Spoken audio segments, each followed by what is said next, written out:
Welcome to the Warp. I'm Jack Rita. In this video, I'm going to be talking about cosmic encounter aliens that have their own custom tokens.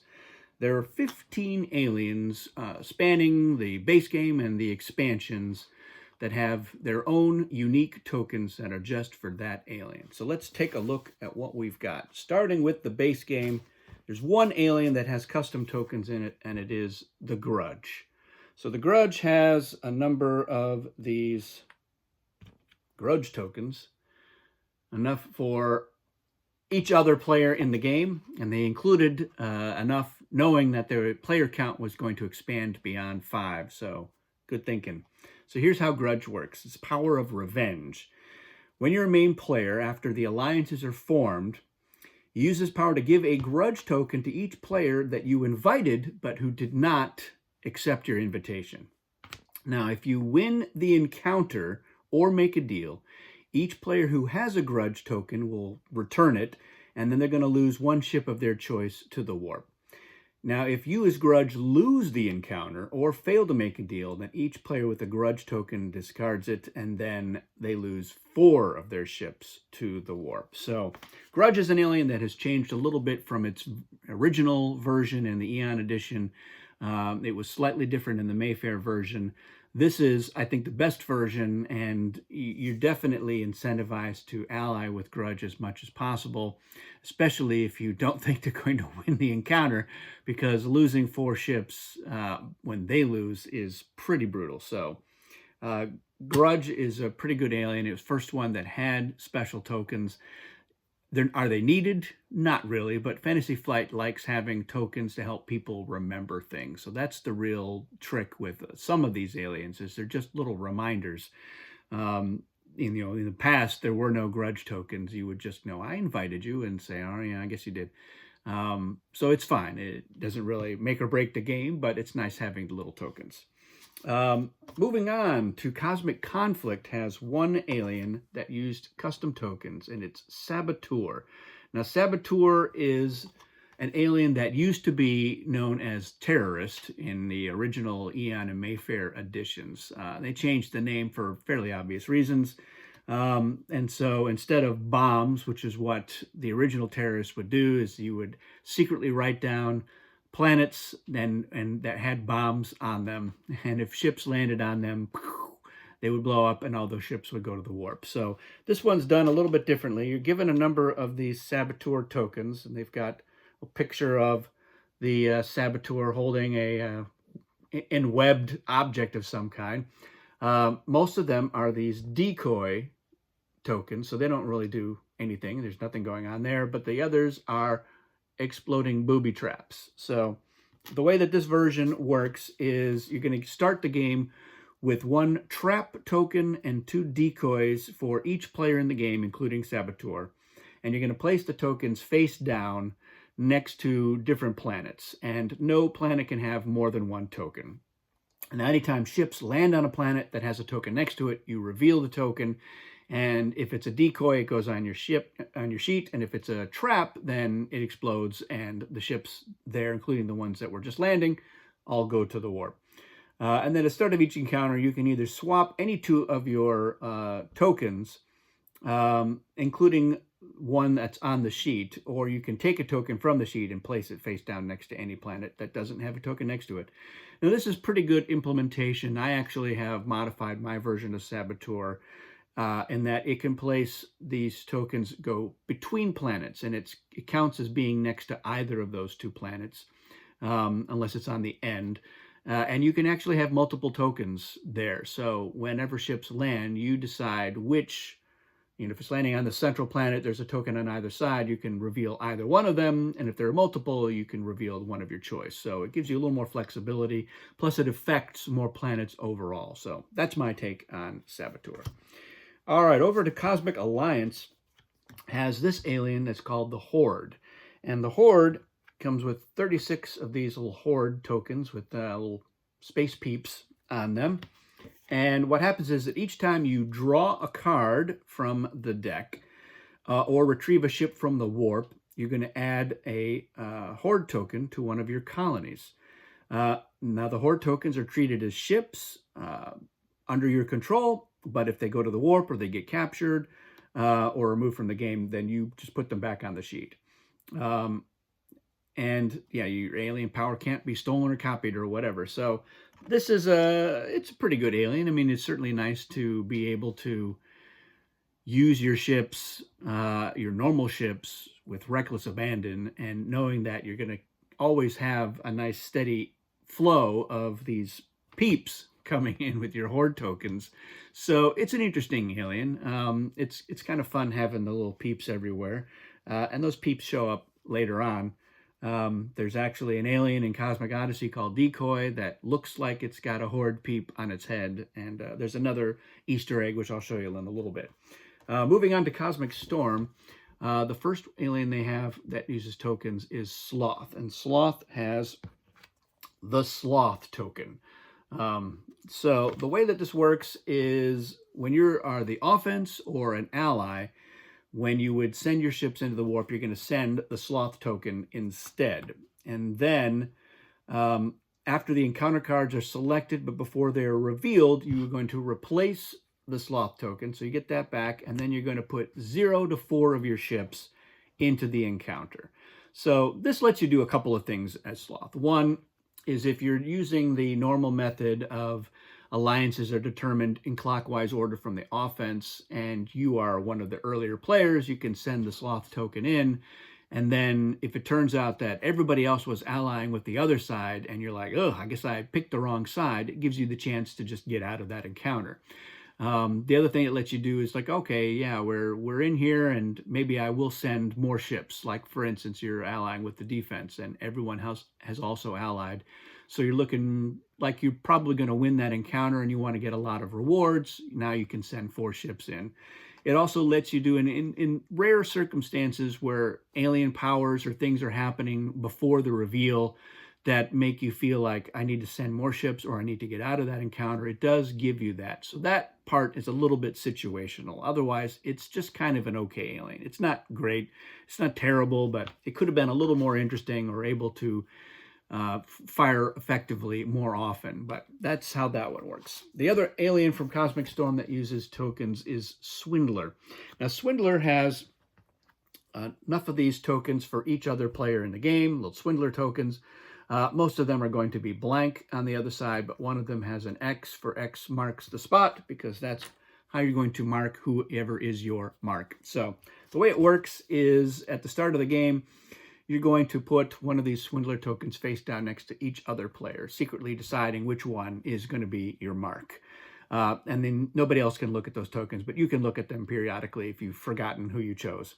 Now, what's interesting about this is that Swindler actually has 2 different alien power effects. And one says as the original Swindler. So what's going to happen is at some point in the game, after the defense has been determined, you're going to be able to use this power. It's optional. You are going to reveal your mark and say, haha, here, you are the mark. And when you've done that, you'll reveal all the tokens, and then whoever is your mark, you and that player are going to switch everything. You're going to exchange your physical seats, your alien powers, your player colors, your ships, your hands, your systems, planets, colonies, everything. You are taking over as that player, and they are taking over as you. So what are the ramifications of that? Well, ideally, what's going to happen is at the beginning of the game, you're going to pick somebody that you think is probably going to do really well in that game based on their alien and the other aliens. And when that happens, you're going to spring the surprise on them and say, now I'm going to take over as you, and you are now the Swindler, except you don't get to use any of this part up here. You're using this part down here. So what is that part? As the revealed mark, you have the power to panic. So during each other player's start turn phase, you may use this power to immediately gain a colony in the offense's home system. So that's actually pretty good, because the other one, you have the power of identity theft. So just to clarify, yeah, you're going to get screwed over by the Swindler when they reveal the mark if you are that player. But it has a pretty good catch-up mechanism. So if you were poised to win the game, if the other players can help prevent that from happening, you've got a pretty good catch-up technique to get back into it, because all it can be is zapped, but can't otherwise be stopped. So It's a really interesting. I actually think this is the best alien in Cosmic Storm, but it is controversial, and a lot of players just absolutely hate it. But I think it's utterly cosmic. Just to have, it's the ultimate cosmic zap. And yeah, I played with this alien in a few different cases, and we had a lot of fun. It caused a lot of laughs. Everybody through the whole game is sweating, or, oh, I hope it's not me. Players are purposely trying not to do too well, and they're, inviting other players along so that if they do get screwed, that they're not going to be so far behind. And it does have the tendency of helping you as a swindler before you reveal the mark. People are always inviting you along as the offense. They're like, yeah, let's make sure you've got colonies, because if I end up being the one who gets screwed, I don't want to be just so far behind that I've got no chance of winning. So it has a really interesting effect on the game. I think a lot of people who hate it just haven't played it, and they really need to. So moving up to Cosmic Dominion, has a couple of aliens that use them, starting with my favorite alien from the expansion, which is Joker. Now, Joker has 9 of these Joker tokens, so they have a little Joker on there. But the other side of the Joker tokens are representing encounter cards. So you've got an attack 23, you've got a morph, you've got an attack 42. There's even a negotiate and a retreat, which is an encounter card that was introduced in that expansion. So the way this works is you're going to start the game, and the attack 8 card is considered wild. But at the start of your turn as Joker, you can name any other attack card as wild, and it will stay that way until the start of your next turn, when you can change it again or keep it the same. And the reason that we picked attack 8 as the wild is because that is actually the most common attack card in Cosmic Encounter. So after encounter cards are revealed by any player, for each card that matches the current wild, you are going to use your power, and you're going to replace their wild card with one of your tokens. And then you'll turn that token face down, and you can't use it again until you have used all of them. And they just proceed as if that was the encounter card that they revealed. So this can have pretty big impact on the game, especially if you know that you've got a couple of cards that you can determine to be wild in your hand. You can save up the best cards for when it's your turn. You can also use it as a way to say, like, hey, if somebody's got an attack 8, invite me as your ally, and I promise I'll replace it with one of the better tokens. Or, they can threaten them as well. They say, look, you're going to be retreating unless you invite me if you reveal an attack card 8 or whatever the current wild is. So Joker's a lot of fun to play, and I really enjoy that alien a lot.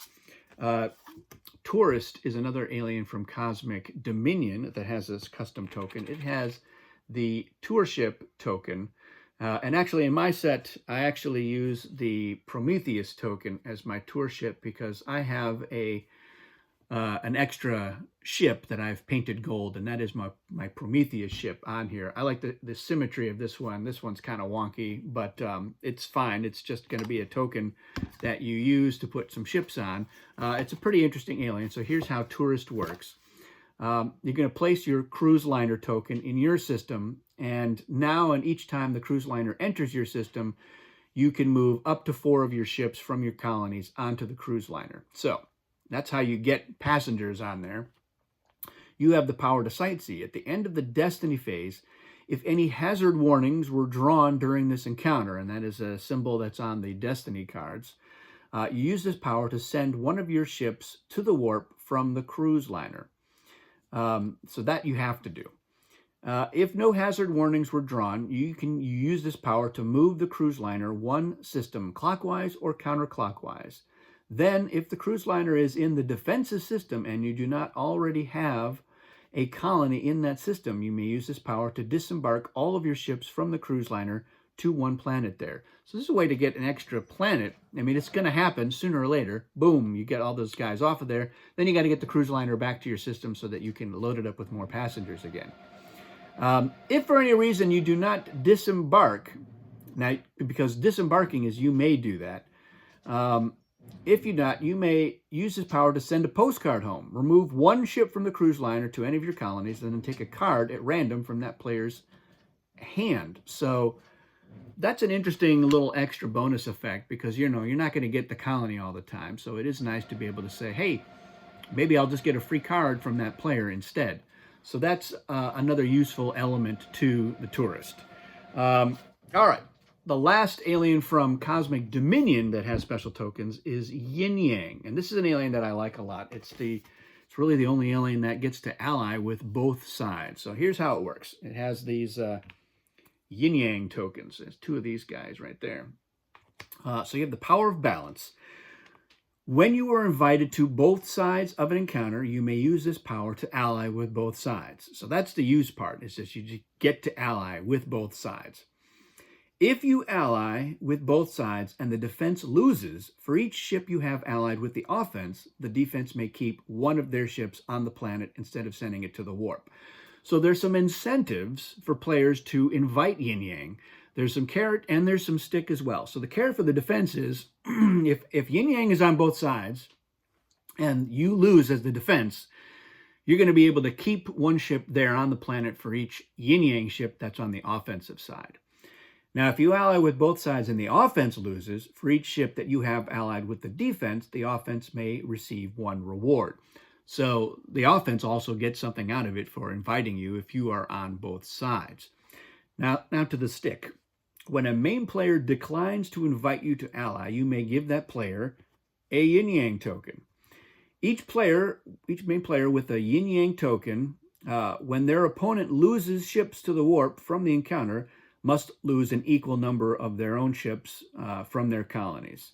So if you don't invite Yin Yang and you win that encounter, then you're going to be losing ships as well. And the longer the game goes on, the more punishing that is going to be.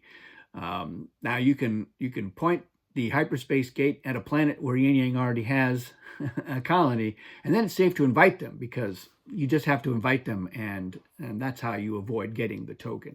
Getting the token is bad. So on to Cosmic Eons. It has a couple of aliens, starting with Evil Twin. If you thought Swindler was mean, Evil Twin is also mean. So Evil Twin has the Evil Twin token there. And the way it works is when you are a main player, after the offense launches ships, you can use your power to declare any player other than your opponent, to be your good twin. And you give them the Evil Twin token. Well, you give them the twin token. I guess you're the Evil Twin.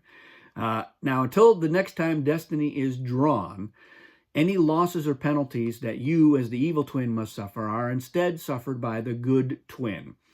And so then it lists what that means. Losses and penalties include cards from your hand, which are supposed to be discarded, cards which must be given to another player, other than to your good twin, ships which are supposed to go to the warp. It also talks about things like penalties from essence cards, which were introduced in this expansion. So tickets and traumas and nightmares, all that gets passed on to the good twin. When you lose a colony, your good twin loses the number of ships you had on the colony to the warp. And then your ships that would have gone to the warp return to your other colony. So you would still lose that colony, you just don't lose the ships. And your good twin loses that number of ships. And it actually comes with 2 tokens because the super flare effect for Evil Twin is Evil Triplets. So you can give a twin token to 2 players and they both suffer the losses, which is just punishing. So, moving on, we have Fire Dancer. And Fire Dancer comes with a bunch of these fire tokens. And this is kind of a weird alien, so let's get into it. The way it works is that as a main player, when you reveal an attack card and there's no fire token in the targeted system, you may use this power to place a fire token in that system. So that's one of the ways that you can put fire tokens into a system. At the end of that encounter, all attack cards revealed are placed under the new fire token as fuel instead of being discarded, and that overrides effects like Clone or Filch. Now, when you are not a main player, after Destiny is drawn, you may offer to create or expand a fire in the targeted system. And the defense may offer you anything that they could give you as part of a deal to do this. You may use this power to accept the offer. If the targeted system does not already have a fire token, you put one in there. Then, regardless of whether it had one or not, you and the defense may each place one attack card from your hand face up under the token as fuel. So that's the other way that you're going to be adding fire tokens to the system, and they're always going to have attack cards on there. So there's going to be some value, similar to how Citadel works. Now, whenever both sides in an encounter reveal attack cards in a system with a fire token, unless you are the offense or an offensive ally, the value of the cards showing as fuel are added to the defense's total. So you've created a fire token, and there's an attack 10 and an attack 8 there. They're going to be adding 18 to the defense's total. And then the cards get discarded and the fire token goes away. So Fire Dancer works in a couple of ways. One is it's going to be making it much harder for certain players to win encounters as the offense, which means that if you get brought along as Fire Dancer, you can ignore those effects. That makes you an attractive ally. And you can get things from other players as like in a deal because you are helping to buff up their defense. So it's pretty good. And if you've got a fire token with a couple of big attack cards, you can really get some rewards as the defense. So I tend to say, look, I'll build this on there, but you need to invite me as an ally to the defense, and which is non-binding, but players usually are like, sure, yeah, let's do that. And so yeah, Fire Dancer, it's kind of a weird concept, and it kind of came about because there was somebody working at Fantasy Flight who was a real fire dancer in real life, and when Bill and Peter found out about that, they were determined to make a fire dancer alien. So there it is. Another alien from Cosmic Eons that uses tokens is Hypochondriac. Now, Hypochondriac has a bunch of these anxiety tokens, and the way they work is you're going to start the game with 2 anxiety tokens on your sheet for each other player in the game. So if it's a 5-player game, you're going to have 8 tokens, 2 for each other player. Now, as a main player or ally, during the planning phase, you can use your power to name one other player, a main player or ally, who makes you anxious for any reason. Explain why, and then you seek a remedy. And so you can basically say whatever. You're making him anxious because you have a big hand of cards, or because your power is too good, or because of the way you're dressed. Whatever, it doesn't matter. Seeking a remedy. So regardless of who is making you anxious, any player or players, individually or collectively, can offer you a remedy of anything that they could give you as part of a deal, and or abandon any of their colonies, returning their ships to their other colonies. So that's kind of a weird little twist there. You have 1 minute to either accept one remedy or give the named player one of your anxiety tokens. So you're either going to get something out of this, or the person that you have named as making you anxious is going to get one of those tokens. Now, at the end of any encounter that has a winner and a loser, the winner may give up to half of their anxiety tokens to the loser. That is the only way for people to get rid of their anxiety tokens, is they have to win encounters, although they can be traded in deals, although good luck with that. Now, the player, let's talk what's the problem with anxiety tokens. Here it is. The player or players who have the most anxiety tokens, even Hypochondriac, cannot land their ships on a planet if establishing that colony would win them the game. So it makes it very hard for you to win the game if you have a lot of anxiety tokens on there. So you do want to get rid of them, and you don't want to accumulate them. So yeah, this is another really strange alien, but that was kind of the theme of Cosmic Eons, was to introduce some aliens that really did things no other alien in Cosmic Encounter has ever done. It really changes up the game in surprising and unusual and weird ways. So I like Hypochondriac because it is such a bizarre alien, and changes up how the game unfolds. Another alien from Cosmic Eons, Moocher. Moocher has 5 of these couch tokens. So let's take a look at that. You have the power to barge in.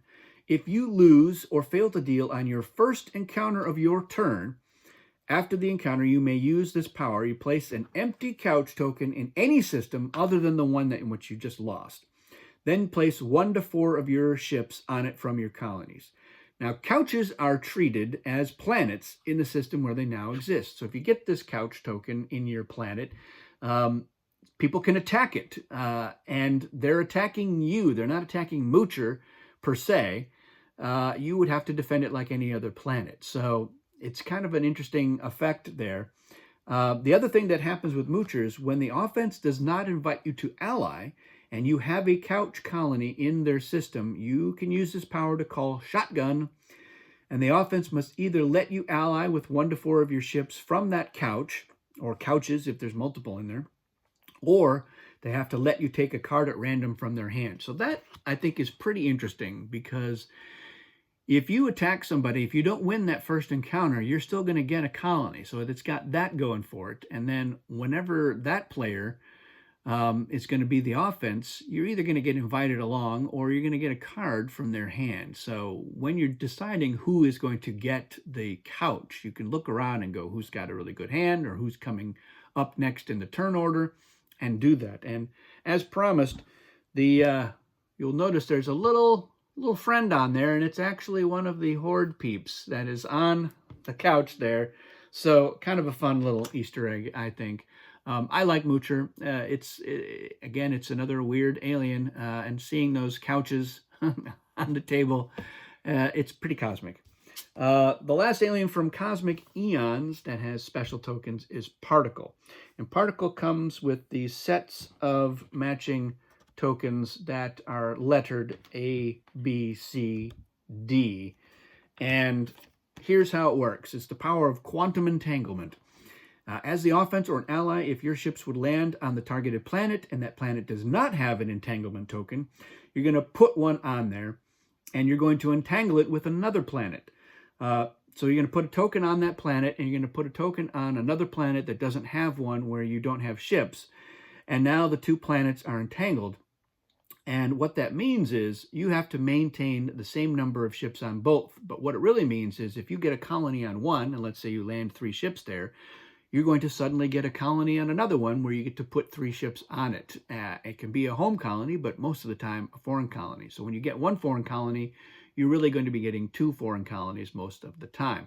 So you have to maintain that balance. So if you take a ship away from one planet that has an entanglement A on it, you'd have to take a ship from the other planet as well. And if you do lose all of the ships on an entangled planet, then you would lose the other colony as well. So they're vulnerable, but foreign colonies are hard for players to lose. The only way you can typically lose them is if the offense attacks themselves on their own turn. And this, yes, they could eliminate 2 of your foreign colonies, but they're not getting a colony in the process. And so the rest of it just kind of explains how to resolve the different entanglements and wander. So this is a powerful alien. It's interesting. I've actually replaced these tokens with some custom ones that Bill Martinson was kicking around that just have these. They're not letters from our human alphabet. They're just weird symbols and a different color. So it's easy to tell, all right, this planet matches that planet. Yeah, you're definitely a target for cosmic zaps and people ganging up on you. But you can certainly win the game pretty quick if you play your cards right. This brings us to our last expansion, our last 2 aliens that use tokens. The first one is Silencer. The Silencer has a bunch of these silence tokens, and they have a full silence side and then a partial silence, which is a little desaturated. So the way this alien works, as a main player, after Destiny is drawn, you may use this power to place 1 silence token with its full silence side face up in front of a player who does not have a token.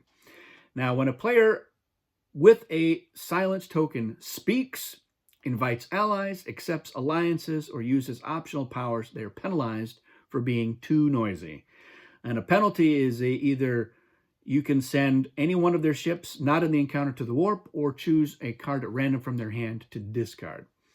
And if a player has a total silence token at the end of the encounter, they flip it to its partial side. And if a player has a partial silence token after they are penalized, they return the token to your supply. So this is another mean alien, to be sure. And if you get the silence token, if you can manage to get through 1 encounter without being penalized, it will flip to its partial silence side. And yeah, it makes for a strange game. And you know, you're going to be trying to silence people that are too strong or powerful, or You can also use it as a way to say, look, I'm about to silence you, but if you're going to invite me to ally with you, then I will see fit to not silence you. So again, it's a way to leverage things. You don't necessarily have to constantly use your power. You can try to leverage the other players and get them to do your bidding by not using your power. Finally, the only green alert alien in this collection here that uses tokens is Vector. It has this big Vector token with its normal side and its reverse side. And the way Vector works is the power of direction. After you accept an invitation to become an ally, you use this power to choose which side of your Vector token is face up, normal or reverse. If the reverse side is face up, then, and your side wins the encounter, you're going to win as though you had been allied with the other side. So basically, if you've got the reverse side up and you are allied with the offense, you're going to gain rewards instead of landing on the planet. Or if you're allied with the defense, you're going to get a colony on the targeted planet rather than gain rewards. So you're deciding this after you accept the invitation. So sometimes players will be like, oh, I don't know if I should invite you because you'll vector the other way. But I find it's a good way to capitalize on what's going on in the game. So if you're ahead in the colony count, the offense typically doesn't want to invite you, but you can say, look, I'm happy to help you out and I'll just get rewards. And it's a great way to turn that sort of situation on its ear. Or you can say, look, I'll help you with the defense, but I'm going to get the colony out of this. So just be warned. So yeah, I think it's a pretty interesting effect. I enjoy playing Vector quite a bit.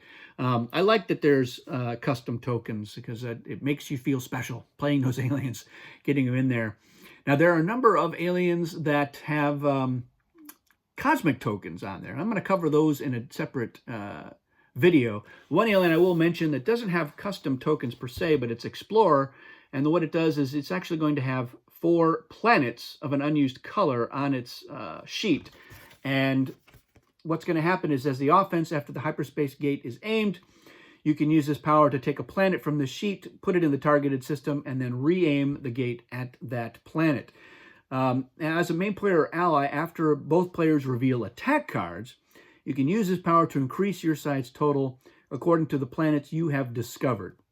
So you're going to add 1 to your total for each discovered planet that you do not have a colony on, 2 for one where you do have a colony on there, but you're coexisting with another player, and 4 if you occupy it alone. So Explorer can get a nice little boost. The other thing is that once you have added a planet to somebody's system, again, it's another planet in their system, but you're going to be attacking it. They don't have any ships there. They have nothing to lose. So they don't usually put up as much of a fight to defend these discovered planets when you are targeting them. So it can give you that boost. You can sometimes say, you know what, if I've got a good hand, maybe I will go for it alone. I could get a nice +4 in future encounters if I can get a colony on that planet by myself. +2 is not bad, especially if you can get it on a couple of them. So Explorer is an interesting one. It's not really custom tokens, but it is tokens. And like I said, I'm going to talk about the other aliens that use cosmic tokens in a future video. So let me know what your favorite aliens are with the custom tokens, which ones you can't stand. Be curious to learn more about that, although I can probably guess. And yeah, if there's other aliens that might have benefited from having custom tokens, or aliens that have custom tokens that didn't really need them and why. So let me know your thoughts. Thanks for watching. We'll see you soon.